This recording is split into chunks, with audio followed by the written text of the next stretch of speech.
All right, welcome into my post-stream wrap-up from December, what is today? From December 2nd stream.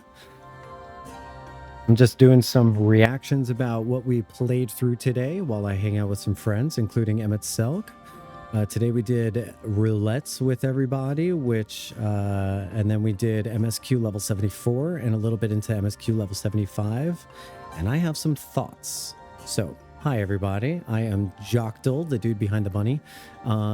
So I have thoughts about this section of the game. First of all, I love this game's music. I really do. But LAHEE is a bit much. And it's really funny for reactions, but that LAHEE song, and I've noticed this kind of as a theme in Shadowbringers, is that the daytime music is really intense. And then the nighttime music, by contrast, ends up getting really nice and calm and soothing, kind of like a relief to get nighttime music, but the daytime music just being aggressive in Lakeland and ridiculous in this area is just in the Raktika Greatwood is just absurd. Like LAHEE as a meme, very funny, but as actual game music, it can become a bit much. Especially when you're going through levels 74 and 75, when you've got so many puzzles that take place outside in the Great Wood, and you've got all these serious moments that take place, and you've got very serious music in these very serious moments, and you have Y'shtola vanishing into the abyss, and you've got Ranjit attacking, and you've got all this stuff happening, and the next thing you know, you end up with LAHEE. It's ridiculous. It's completely ridiculous. But I do like the storyline in this area as far as kind of reminding me a little bit of things that are foreshadowed in the future. So things being foreshadowed that I noticed this time, it's like the word convocation got thrown out there, which is always a thing. They were talked about a convocation being formed in the Knights Blessed.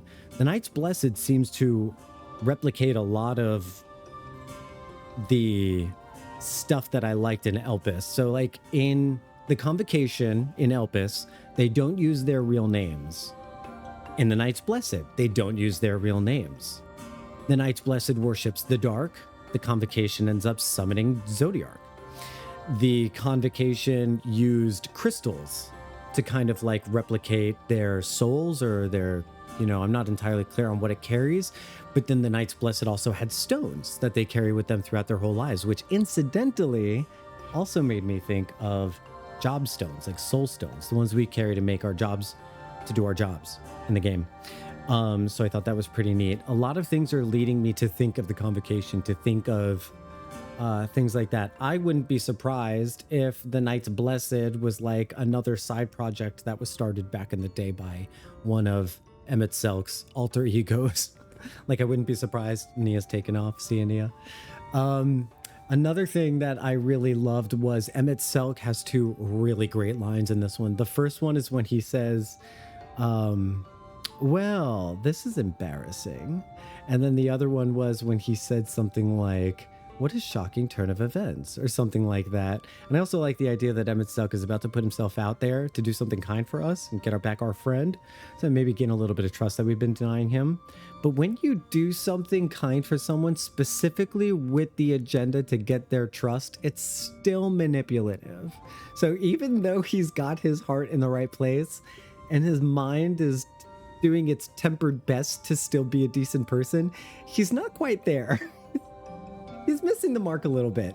If you're doing nice things for other people so that they'll listen to you, you're missing the mark. Anyway, so those are my thoughts for today. I'm really looking forward to doing the Raktika dungeon tomorrow, which is the Katana Revel. Make sure you tune in live on Twitch at noon p.m. Eastern Standard Time to watch me do that. Oh, and another thing I wanted to say was I thought the solo duty was actually really fun and exciting in this one. And Y'shtola falling down the pit on a second replay, it didn't hit quite as hard, but it's not like they let that moment linger, right? It's really tough to tell Runar. And then they're like, wait a minute, she's probably still alive. And then he's like, I'll go get her. So I like that they don't let that linger for too long, because on a second playthrough, I was like, oh no, it's not hitting that she's dead. but then it didn't have to linger that long. So thank goodness for that. All right. Thank you for watching my reaction stream. I will be doing these after every stream, and I will be posting these alongside my uploads to YouTube.